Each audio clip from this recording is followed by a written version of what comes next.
So, it's been a long time since I showed this. Things have changed a lot since last fall. Uh, Still an LS in it, albeit a different one. This is now a GM Crate LS3 long block. It's the uh, lowest variant that they sell. They sell like a 430 rated horsepower unit, a 480, and then a 525. It's just a different camshaft between the three models.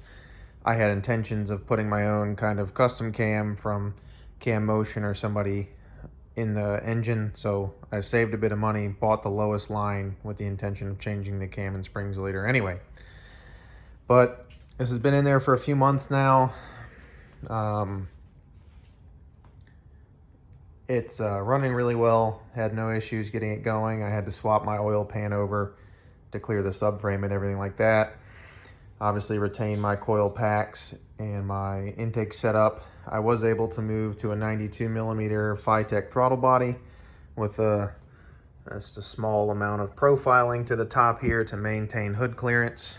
It's pretty snug, but it does clear.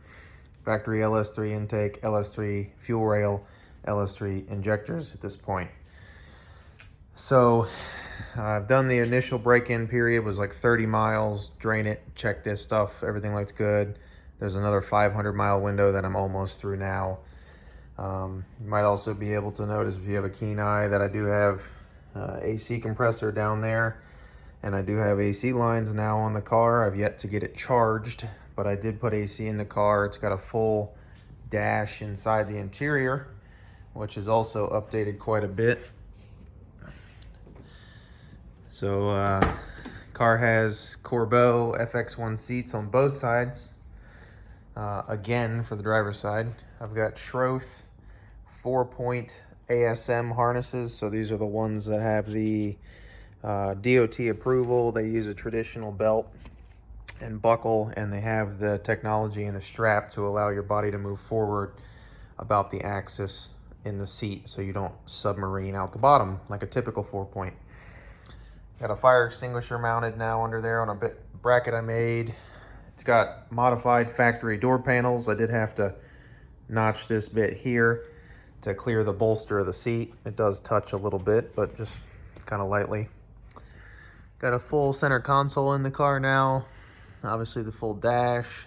As I was mentioning, it's got all the HVAC stuff. It's got heat. It will have air conditioning. I reused the stock button and switches for all that. Got a different little rear wing on the car. It had the big, I can't even remember the name of the manufacturer, but the big plexi spoiler on it. Wasn't a massive fan personally. Unfortunately, it left some holes in it in the trunk lid, so I found these black fasteners and washers on McMaster to kind of fill the holes and not look too polarizing, I guess. I got this little aluminum wing off of eBay. A guy sells them. It's a pretty nice piece, mostly decorative obviously at this point, but did get a bit of a funny vanity plate. Another LS, just another LS swap. So the exhaust is different than it was before. It's now got dual 3-inch exhaust. Basically once it crosses through the transmission cross member, it goes to 3-inch. Comes all the way back, and it's a MagnaFlow dual in, dual out muffler. Kind of comes out the center. I kind of was going for like a Porsche style deal. Looks pretty cool from the angled shot as well. Almost follows the same kind of angle here as the spoiler does. But the rear end I just went through as well. It now has a Ford Performance differential cover, a new set of 373 gears. It's all been reshimmed a bit more appropriately than the first time I had it together. And same stuff over here. Modified door panel. I made these little trim pieces for the center console. I did have to modify the front edge here for the raised shifter turret I made. And then I just used some ABS to mount the Terminator handheld screen. So as the driving position, it has an actual head unit in it now. It uses the stock window switches, and it's got the main screen there and the handheld there for making tuning changes or logging to the SD card. So the front half of the car interior wise is basically all back stock factory.